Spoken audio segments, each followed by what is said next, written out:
toxic masculinity. Unbiased juror. Unbiased. Unbiased. Sorry. Unbiased juror of Chauvin trial exposed as Black Lives Matter activist. Surprising. Black Lives Matter activist, right? So this guy is apparently a Black Lives Matter dude, and excuse me, coronavirus. When he was, being potentially going to be on the jury, the judge had to ask him, are you biased and all this kind of stuff. Like, do you know anything about the Chauvin trial already? Do you know anything about this incident? And this guy was like, no, I don't know anything. I don't know. I never even heard George Floyd. I don't even know who that is. Right. And then he gets on to the jury. He convicts Derek Chauvin, and then he leaves and he starts doing interviews. And in one of these interviews, he says basically like being on a jury is a form of activism. It's a form of activism. You can make change in the world by being on a jury and convicting people you don't like, apparently. I don't understand how they were fighting these juries. Yeah. Yeah, this whole Who thing was never a heard mistake. about this case. Yeah, well, it wouldn't be possible. The whole world heard about this case. But, you see this picture here. So he's got this Black Lives Matter shirt on. It's Martin Luther King here. Get your knee off our necks. Black Lives Matter. Then he's got a Black Lives Matter hat. Clearly this guy, and this picture was taken before the Derek Chauvin trial. So clearly this guy knew about this stuff. He was involved in it. So let's have a look here. This is a story in RT, which is Russian Times. I normally don't read from Russian Times because, Russian propaganda. But in this case, it's the only place that I could find these pictures. For some reason, all the other articles that I read didn't have the pictures. They didn't have this audio from this radio thing. I told my buddy to invest because, he's not a rich guy. Like, he's like us. He's like regular folks. And I said, look, just if you have like $1,000 to spare, throw it into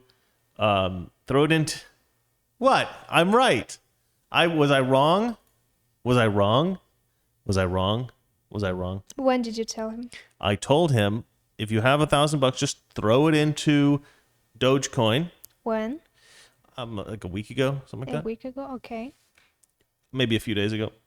Yeah, about a week. And he said, well, let me look into it. I said, yeah, look into it. I mean, don't be too, because he was going to maybe put in $5,000. And I said, yeah, that would be great. But, make sure that you're confident with it. I don't want you to like lose your money. It is a risk. And I said, but you can throw in $1,000 right now. If you don't mind losing $1,000, just throw in $1,000 right now. And then you don't have to, it's not going to be too stressful. And then just read up on it and watch your YouTube videos. And then when you're confident, put in more, right? And he's like, okay, I'll do that. And but he didn't put in the 1,000. And I was like, and a few days went by. I was like, did you put it in? He's like, no. I'm like, you should really put in some money right now. I think it's going to go up. No. Then today he's like, hey, I'm trying to sign up with, and it's literally gone up like what? 60%? Not 60%, 60 cents. To 60 cents, but I think from, what was it at, 40? 20%. No, not when I was talking to him. I think it was probably something more like 38, 30. 36 probably. 30 something. Anyway, it doesn't matter.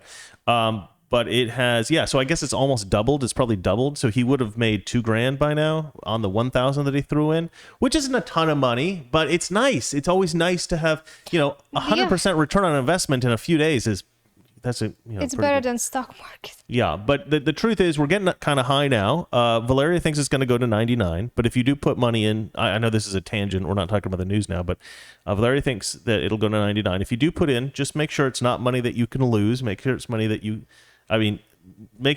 make sure it's not money that you can't lose, right? Make sure it's money that it's okay if you lose it because it could go down. It could drop. If it does drop before you become an investor and you just wait. Yeah, if it does drop, if you have a little bit of money in that you can get, you can just say goodbye to, and it drops, just wait because it'll probably go back up and it'll probably go to 99. So I think it's a good idea still to put in, even though it's gone way up in the last year. He didn't put in. And what did he write? And now he's like, hey, is Robinhood secure? They want my social security number. I'm like, yes, it's secure. I'm like, I can't believe you didn't put the money in. It would have I said 1,500, but it would have been $2,000 actually. Now I think about it. He writes, "Oh damn, I'll have to have my account up this week. My wife will have one up as well." So the two of them, because I was telling them our situation, and he said, "Yeah, that's good," because I work and you have more free time, so you can focus more on the crypto. Yes, they need your social security because that's an official. Yeah, you're You transferring need to money pay between your bank and all this kind of taxes. stuff. They will Yeah, sure. send you a form if you will All right, make. sorry for the digression, ladies and gentlemen. Let's get back to this story. So it turns out that this guy is totally biased. He should never have been on the jury. And what this can do is this can cause this can be used as a justification for nullifying the trial and getting a new trial. Is it like a big story right now, and nobody's reporting on it? It's a big story amongst conservatives, but not a lot of leftists are talking about it. Let's go ahead and play this audio so you can hear what he said about being on a jury and whether people should be on juries. We're talking to Brandon Mitchell. He was juror number 52 in the Derek Chauvin murder trial. Brandon, before we wrap, many people don't like jury duty and probably wouldn't respond to the letter that you get in the mail. So what message would you leave to those about saying yes to jury duty? I mean, it's important. If we want to see some change, we want to see some things going differently, we got to get out there and get into these avenues and get in these rooms to try to spark some change. And that's jury duty is one of the things. Jury duty, voting, all of those things are things we got to do. And how can people follow you on social media or tune into your podcast? Yeah, so the Wholesome Pod. We're talking to Brandon Mitchell. He was juror number 52 in the Derek Chauvin murder. All right, so there you hear this guy talking about this, and he's saying that being a jury is a good way to spark change. Being a jury. Is this story just gonna disappear? Or... Oh yeah, I think so. Well, it won't disappear, but it won't be reported, I don't think, widely like on CNN. So they're just not going to do anything about it? No. Derek Chauvin's attorneys can, like I said, use this as evidence to show that the original trial should be nullified. The question, are they going to? I think it's possible. Now, you can hear what this guy says. So this guy thinks that being a jurist is a good way to spark change. How about this? How about being a jurist is a good way to ensure justice? How about that? Because we don't want things changed from being just to being unjust, right? Or let's say you think they're unjust to be more unjust. You don't want to fight what is perceived to be injustice with absolutely clearly something that's unjust, right? This guy seems to think that, I assume what he means by change is the system's not just and we need to ensure that it is just, right? I assume that's what he means. But sending a man to prison who actually did not commit any crime, that's not justice.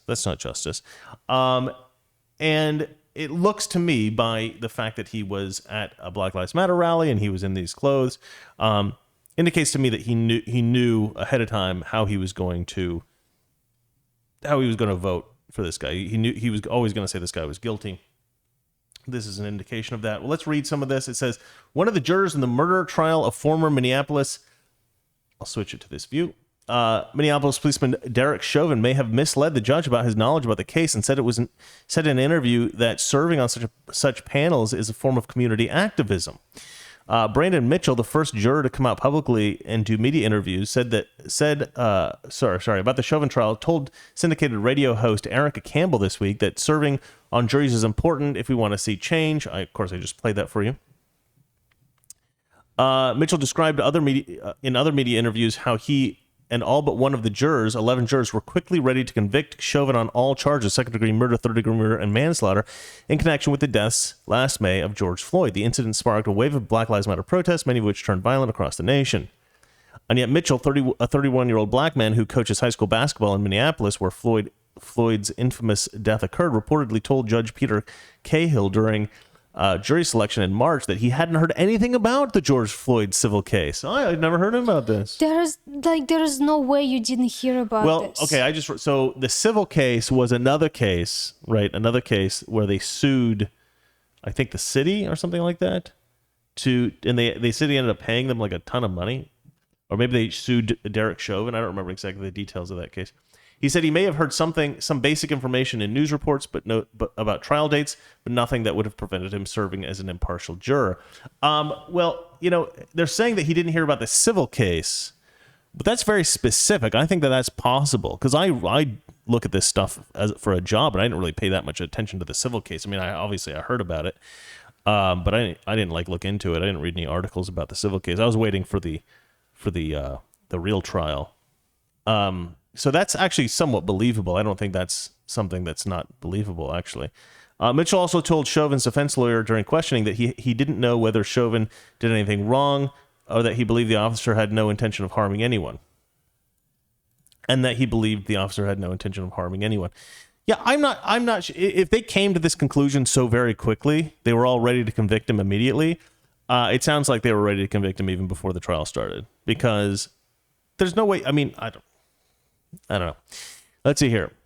However, a Facebook post last August by Travis Mitchell, uncle of Brandon Mitchell, appears to show the future juror wearing a BLM hat and BLM shirt with a message that alluded to specifically to the George Floyd incident. Get your knee off our necks. Floyd died after Chauvin pinned him to the pavement, pressing his knee against his neck for more than 9 minutes. They should write, Floyd died of a drug overdose after Chauvin pinned him to the pavement. Let's see here. Some social media users suggested that Mitchell's views could become grounds for an appeal. And so now here's the thing. Grounds for an appeal. This has already been filed. So Derek Chauvin's attorney files motion for new trial. So this is the newest news that we have about this. Attorney Eric Nelson has filed a motion for a new trial for former Minneapolis police officer Derek Chauvin in the death of George Floyd. Nelson filed the motion on the grounds of juror misconduct and that the court abused its discretion for failing to agree that the defense's request for a change of venue and sequestering the jury. And that's such a great point. I mean, I love that he's filing this under that, for that reason specifically, because the court, I don't understand why he had to be tried there with a bunch of angry people who were also being subject specifically to terrorism by Black Lives Matter. Black Lives Matter was going and terrorizing the city, essentially insisting that to everyone that we go ahead and lynch this guy, Derek Chauvin, or else we're going to burn the city down, right? And I have footage of I forget what his name is, Ami something. There's a video if you want to look him up on YouTube. Ami, I forget his last name. He goes around and he was the one that went around and asked everybody like, are black people capable of getting ID in the DMV? And all these white kids at Berkeley were like, no, black people can't get ID.